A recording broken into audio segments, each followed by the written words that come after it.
नमस्कार, मैं हूं आशुतोष और आप देख रहे हैं सत्यहिंदी.com। सत्यहिंदी.com के खास कार्यक्रम सीएम कौन में आपका स्वागत है। हम पिछले 2 महीने से, बल्कि ये कहें कि 2 महीने से ज्यादा हो गए हैं, हम 5 राज्यों के अलग अलग राज्यों में जाके वहां की राजनीतिक परिस्थितियों को अतीत के गलियारों के माध्यम से समझने की कोशिश करते हैं। हमारे साथ कार्तिकेय बत्रा हैं, जो आंकड़ों के बहाने हमें कहानी सुनाते हैं। कहानी का मतलब यह है कि जो बिग मैक्रो पिक्चर है उस पर अपनी दृष्टि डालते हैं कि 2012 में क्या हुआ था, फिर 2014 के लोकसभा के चुनाव में क्या हुआ, 2017 के विधानसभा में चुनाव क्या हुआ और अब 2022 में क्या हो सकता है, और बीच में 2019 भी है। तो 2 विधानसभा के चुनाव और 2 लोकसभा के चुनाव के आधार पे हम समझने की कोशिश करते हैं कि अलग अलग राज्यों में अलग अलग जो क्षेत्र हैं वहां पे अलग अलग राजनीतिक दलों की स्थितियां कैसी थी, क्या उसमें कुछ बदलाव आ रहा है, क्या उनका वोट शेयर घट रहा है, क्या बढ़ रहा है, क्या मुद्दे थे, कॉन्स्टिट्यूएंसी का प्रोफाइल क्या था, इलाकों का प्रोफाइल क्या था, और उसके आधार पर क्या हम 2022 के बारे में बातचीत कर सकते हैं। तो आज फिर हम आपके सामने, कार्तिक हमारे सामने है। आज हम दरअसल चर्चा करेंगे गोवा की। जैसा कि आप लोग जानते हैं, हमने उत्तर प्रदेश के बारे में बातचीत की, फिर उसके बाद उत्तराखंड के बारे में बातचीत की, फिर हमने पंजाब के बारे में बातचीत की, और गोवा कहने को तो बहुत ही छोटा सा प्रदेश है, सिर्फ 15 लाख की आबादी है, लेकिन पूरी तरीके से एक राज्य है, प्रदेश है। और प्रदेश में 40 विधानसभा की सीटें हैं, 2 लोकसभा की सीटें हैं। और इतना छोटा सा प्रदेश है, जितना आप समझ लीजिए कि दिल्ली की 7 में से चांदनी चौक की जो कॉन्स्टिट्यूएंसी है उसमें जितने वोटर्स होते हैं उतने वोटर्स गोवा में है। वोटर्स की संख्या अगर करेंगे तो तकरीबन 11 लाख के आसपास वहां पे वोटर है। लेकिन गोवा अपने आप में बहुत ही फर्क है, कॉस्मोपॉलिटन माना जाता है, हिंदुस्तान की बाकी जनता से और बाकी इलाकों से बहुत फर्क नजर आता है। तो कार्तिक, सबसे पहले हमारे दर्शकों को ये बताएं कि दरअसल गोवा का जो सोशियो पॉलिटिकल नेचर है वो कैसा है, इसका अतीत किस तरीके से रहा है, और क्यों हमें इसके बारे में बहुत कायदे से अध्ययन करना चाहिए। धन्यवाद आशुतोष जी। आपने कहा गोवा अलग है, तो गोवा सही मायनों में काफी अलग है बाकी देश से। छोटा है राज्य और बहुत समृद्ध राज्य है। मेरा मतलब है कि अगर आप प्रति व्यक्ति आय देखें या प्रति व्यक्ति जो इकोनॉमिक आउटपुट देखें, तो गोवा की जो है भारत की एवरेज से 3 गुना ज्यादा मतलब पर कैपिटा जीडीपी मानी जाएगी। कि अगर 2019-20 में भारत में प्रति व्यक्ति पूरे साल में अगर इकोनॉमिक आउटपुट 94,000 थी, तो गोवा में ये 3 लाख हो जाती। लिटरेसी रेट भी बहुत ज्यादा है, 88% के आसपास लिटरेसी रेट है। ये भी एवरेज से बहुत आगे है।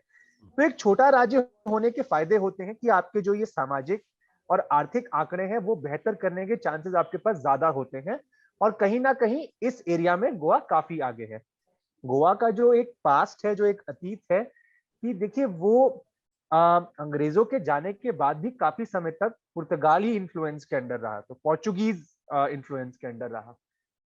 अब गोवा को अगर आप समझना चाहें तो आप गोवा को नॉर्थ और साउथ में डिवाइड कर सकते हैं, या उसको आप एक और तरीके से देख सकते हैं जिसे कहते हैं हम ओल्ड कॉन्क्वेस्ट और न्यू कॉन्क्वेस्ट। और जो राजनीतिक विश्लेषक हैं गोवा के, वो ये दूसरी वाली कैटेगराइजेशन को बेहतर पसंद करते हैं। इसका मतलब क्या है? इसका मतलब ये है कि जब पुर्तगाली गोवा में आए तो वो पहले तो तट के पास के जो इलाके थे वहां पे सेटल हुए। इसमें बारदेस, तिसवादी, सालसेत, इन एरियाज को हम बोलेंगे ओल्ड कॉन्क्वेस्ट। वो जब वहां जम गए तो धीरे धीरे फिर उन्होंने अपना जो एक्सपैंड किया अंदर के इलाकों में, इसको हम बोलते हैं न्यू कॉन्क्वेस्ट। तो नॉर्थ साउथ से बेहतर कैटेगराइजेशन है गोवा का कि अलोंग द कोस्ट और जो थोड़ा अंदर का इलाका है। ये भी परफेक्ट तरीके से नहीं, मैं अगर कोई मैप देखे तो समझ जाएंगे मैं क्या बोलने की कोशिश कर रहा हूं, लेकिन ओल्ड कॉन्क्वेस्ट और न्यू कॉन्क्वेस्ट। अब अगर हम नॉर्थ साउथ देखें, क्योंकि 2 ही जिले हैं, नॉर्थ गोवा और साउथ गोवा, तो नॉर्थ गोवा और साउथ गोवा में जो एक मेन फर्क है, देखिए सीटें भी तकरीबन सेम ही है, नॉर्थ गोवा में 19 है और साउथ गोवा में 21 है। जो एक मेन पॉपुलेशन कॉम्पोजिशन का फर्क है कि नॉर्थ गोवा में 76% पॉपुलेशन हिंदू पॉपुलेशन है, 16% क्रिश्चियन पॉपुलेशन। ये आंकड़ा 16 का साउथ गोवा में जाके 36% पे पहुंच जाता है। तो साउथ गोवा में 36% क्रिश्चियन और 53% हिंदू। तो अभी भी हिंदू मेजॉरिटी में ही है साउथ में, लेकिन क्रिश्चियन पॉपुलेशन ज्यादा हो जाती है। और इसमें एक बहुत अहम जो रोल है वो जो ओल्ड कॉन्क्वेस्ट का साल्सेट एरिया है, वहां पे काफी क्रिश्चियन पॉपुलेशन कॉन्सेंट्रेटेड। गोवा एक बहुत ही विचित्र राज्य इसलिए भी है क्योंकि यहाँ पर आप देखेंगे कि बीजेपी जैसी पार्टी, जिसको हम राइट विंग पार्टी बोलते हैं, प्रो हिंदुत्व पार्टी बोलते हैं, उसके पास भी क्रिश्चियन एमएलएज हैं।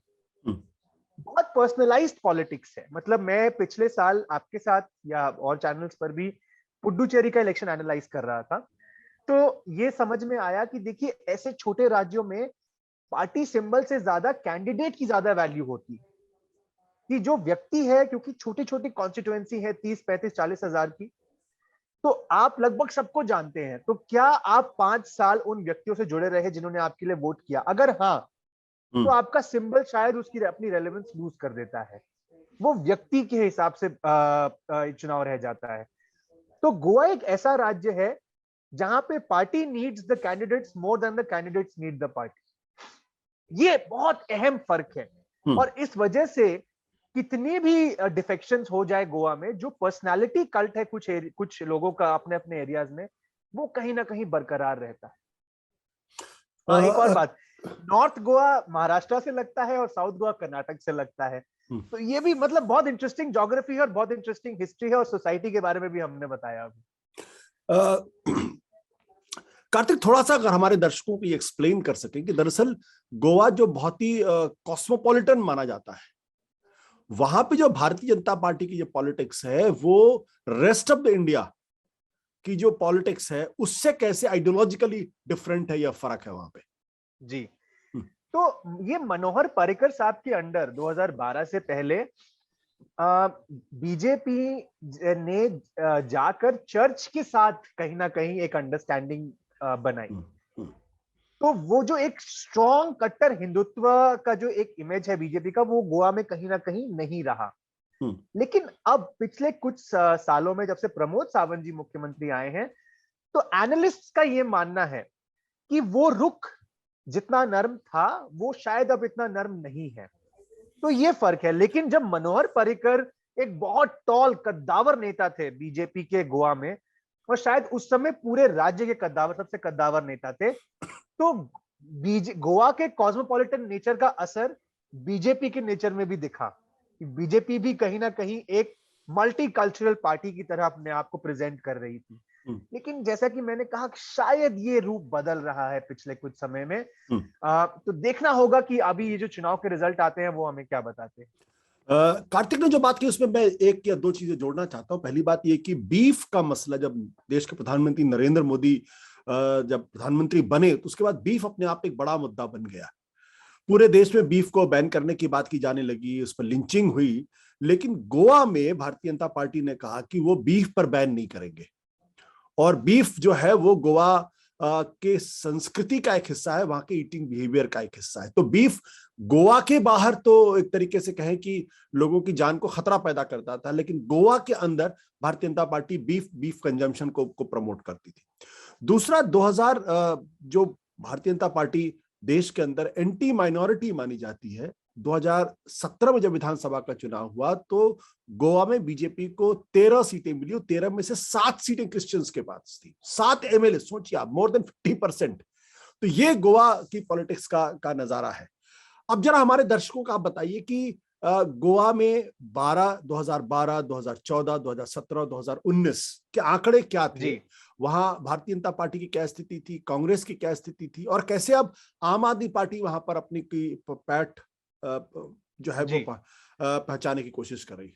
जी, तो इसमें हम फिर पहले north Goa, south Goa, north Goa में इसको बांट लेते हैं, क्योंकि वो डेटा हम वैसे एनालाइज करेंगे। हालांकि जैसा कि मैंने कहा, ओल्ड कॉन्क्वेस्ट और न्यू कॉन्क्वेस्ट एक बेहतर तरीका है, बट क्योंकि जिला स्तर पर वो आसानी रहती है तो एनालिसिस के लिए हम नॉर्थ और साउथ गोवा लेंगे। तो अगर आप नॉर्थ गोवा ले, जहां पर देखिए ये एक और बात है कि ट्रेडिशनली कांग्रेस ओल्ड कॉन्क्वेस्ट इलाकों में स्ट्रांग मानी जाती थी।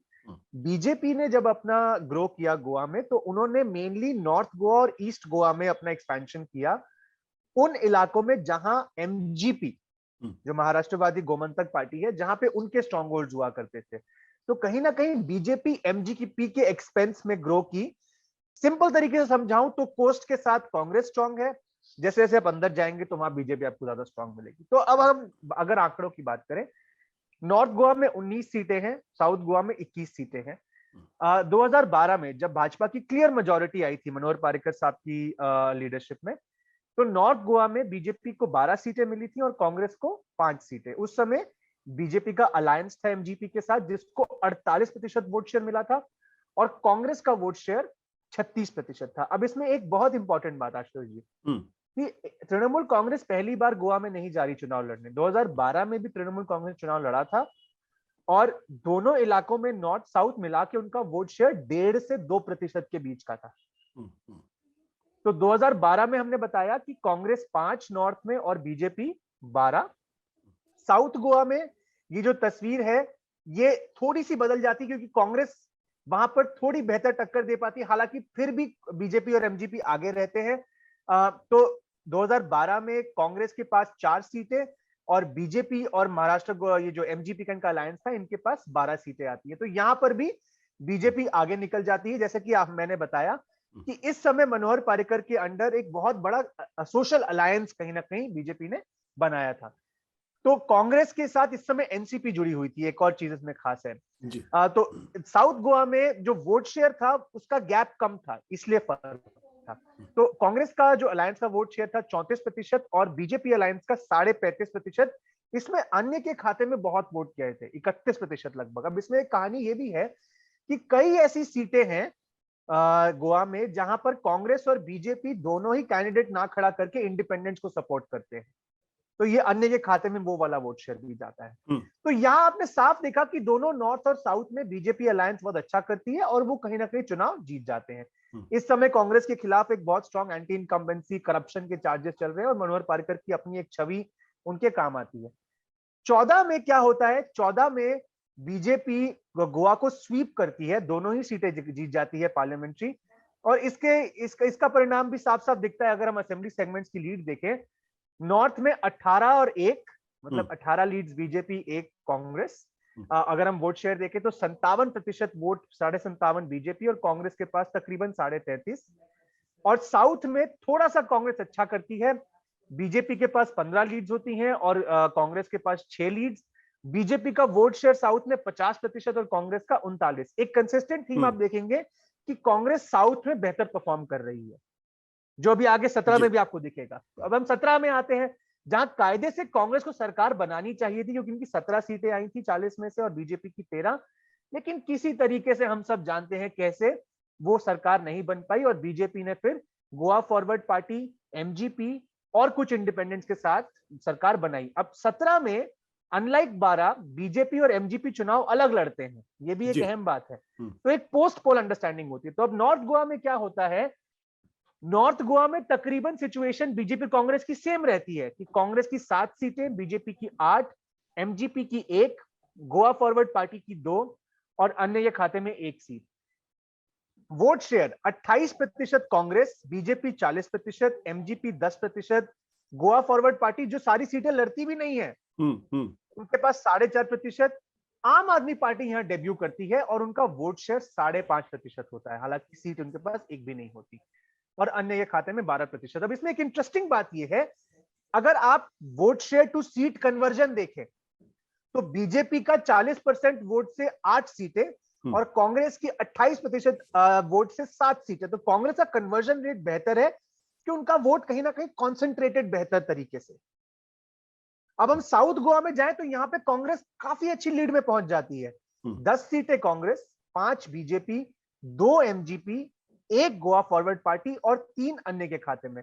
वोट शेयर के हिसाब से फिर कांग्रेस के पास 28.5, बीजेपी जो 40% नॉर्थ गोवा में लाती है साउथ में केवल 25% पे रह जाती है, एमजीपी 12.5, गोवा फॉरवर्ड पार्टी 3%, आम आदमी पार्टी 7%। और यहां पर इस चुनाव की भी कहीं ना कहीं भूमिका बन रही है कि आम आदमी पार्टी जो नॉर्थ गोवा में 5.5% पे होती है वो साउथ में 7% पे होती है। तो क्या ये एक रुझान दिखाता है कि इस बार अगर आम आदमी पार्टी अच्छा करती है तो उनका जो बेसलाइन है वो कहां का बेहतर होगा, ये देखना अभी बाकी है। और अन्य के खाते में 24%। अब 19 में आते हैं, 19 में एक फर्क है।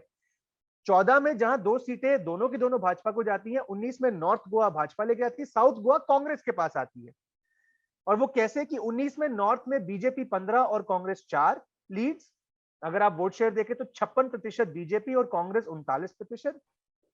लेकिन साउथ गोवा में कांग्रेस की लीड्स रहती हैं 10, बीजेपी की रहती हैं 11, और कांग्रेस के पास 46.5 वोट प्रतिशत रहता है और बीजेपी के पास 46.3। तो हालांकि मार्जिन कम है, लेकिन ये सीट कांग्रेस निकाल ले जाती है। फिर से आम आदमी पार्टी जो 2019 में नॉर्थ गोवा में केवल 1% वोट लाती है, वो साउथ गोवा में 4.25% वोट लाती है। तो कहीं ना कहीं जो एग्जिस्टिंग वोट बेस है, ये ट्रेंड हमें दिखाता है आम आदमी पार्टी का, वो साउथ गोवा में नॉर्थ गोवा से बेहतर है। तो ये मोटा मोटी आंकड़े मैंने आपको जो बताए, जो हिस्टोरिकल जो इलेक्शंस उनका डेटा है। जो आंकड़े आपने कार्तिक बताए हैं, उन आंकड़ों में जो सबसे दिलचस्प बात यह है कि नॉर्थ गोवा में बीजेपी कंसिस्टेंटली 40% या उससे ज्यादा वोट लेकर आ रही है, और ये वो इलाका है जहां पे हिंदू आबादी 76% है और क्रिश्चियन आबादी 16% है। तो यानी नॉर्थ गोवा में जहां हिंदू ज्यादा है वहां बीजेपी को हराना बहुत मुश्किल काम है, क्योंकि 2012 में उनको 48% वोट मिलता है, 2014 पार्लियामेंट में उनको 57% वोट मिलता है, 2017 में 40% वोट मिलता है जबकि वो कमजोर थे, और 2019 में 56.5% वोट मिलता है। तो अगर नॉर्थ गोवा में इस बार भी अगर बीजेपी अगर बेहतर परफॉर्मेंस करती है तो क्या लगता है कि बीजेपी वहां पे सत्ता में वापस लौट सकती है? क्या ये पॉसिबिलिटी है, क्योंकि 19 सीटें हैं? जी, इसमें देखिए आशुतोष जी, हम ये मानना चाहेंगे क्योंकि हम इसको एज माइनॉरिटी मेजॉरिटी इलेक्शंस हम देखते हैं यूजुअली, बट गोवा के जो एनालिस्ट हैं वो इस बात से इतना अग्री नहीं करते कि इसमें यहाँ पे इतना हिंदू क्रिश्चियन डिवाइड है।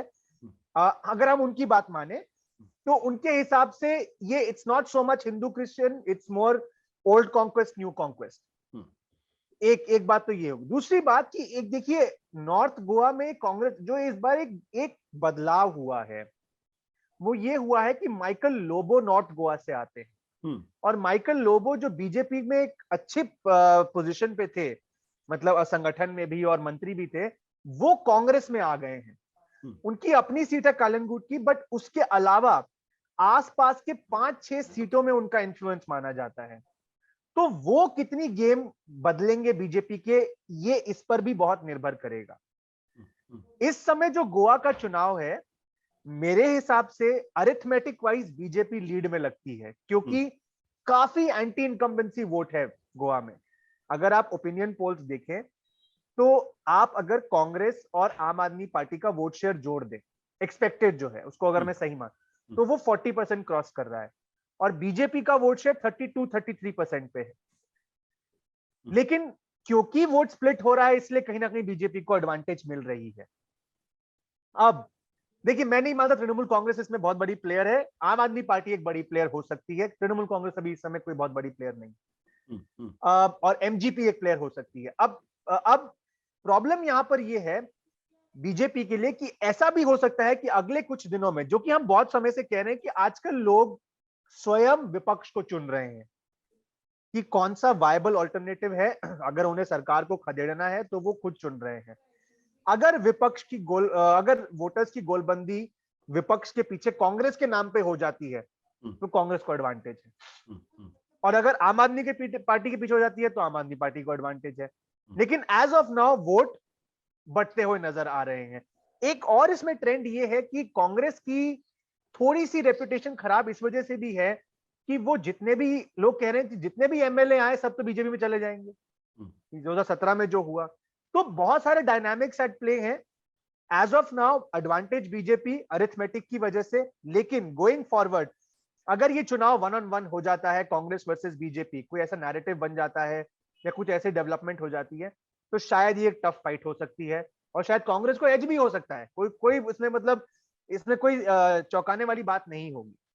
कार्तिक, एक सवाल और अंत में, जो साउथ गोवा का इलाका है वो कांग्रेस का गढ़ है, मजबूत है, वहां बीजेपी उतनी स्ट्रांग नहीं, हालांकि पार्लियामेंट के चुनाव में वो 40% वोट और 50% वोट लेकर आती है, और यही वो साउथ का इलाका है जहां पे आम आदमी पार्टी भी पैठ बनाने की कोशिश कर रही है, वहां पे कांग्रेस भी है। कांग्रेस पहले से थोड़ी कमजोर हुई क्योंकि उसके बहुत सारे एमएलए छटक के बीजेपी के पास चले गए थे।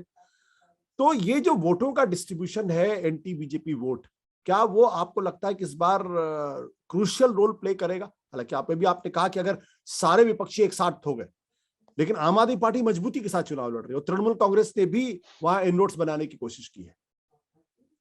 नहीं, मैंने ये नहीं कहा कि सब विपक्षी पार्टियां साथ में हो जाए। मेरा मतलब था कि अगर लोग किसी एक विपक्षी पार्टी को चुनकर उनके पीछे खड़े हो जाए, आई डोंट थिंक वो इतना बड़ा कोलिशन बनने वाला है। तो पहली बात तो ये वोट डिस्ट्रीब्यूशन बहुत अहम रोल निभाएगा, मैंने आपको एक बताया। लेकिन एक और आपने जो बोला कि आम आदमी पार्टी साउथ में बहुत मेहनत कर रही है, तृणमूल कांग्रेस भी, लेकिन एक और ट्रेंड हमें दिख रहा है।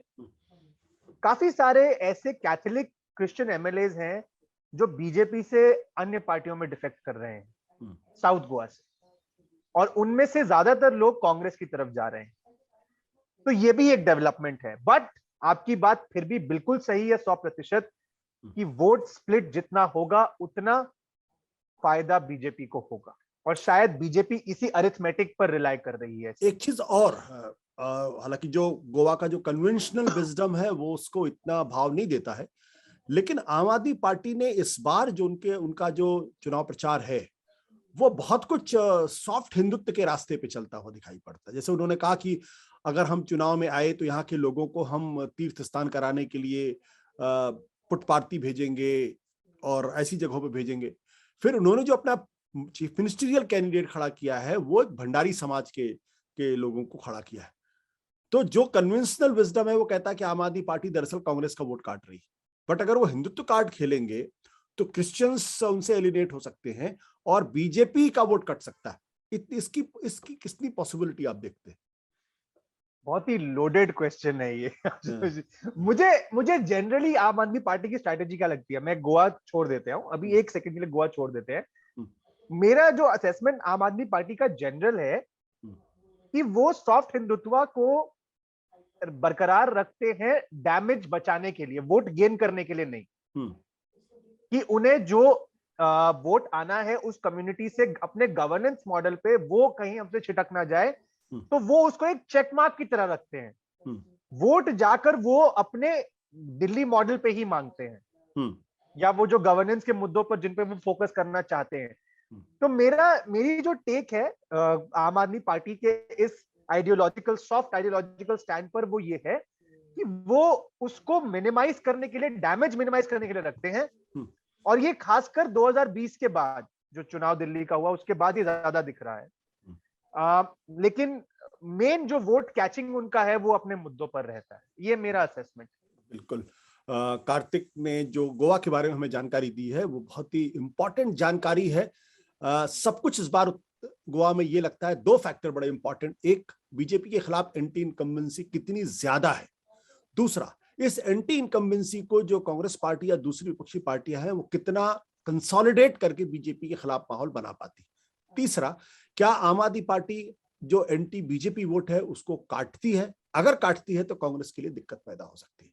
और आशुतोष जी चौथा कि क्या ये चुनाव 10 मार्च को ही खत्म होगा या 10 मार्च के बाद एक नया चुनाव शुरू होगा? बिल्कुल, मैं तुम्हारी राय से पूरी तरीके से सहमत हूं, क्योंकि पिछली बार वहां पे कांग्रेस पार्टी सबसे बड़ी पार्टी बनकर उभरी थी। 40 में से 17 सीटें थी, सिंगल लार्जेस्ट पार्टी थी। बीजेपी को 13 सीटें मिली थी, लेकिन सरकार बनी थी बीजेपी की।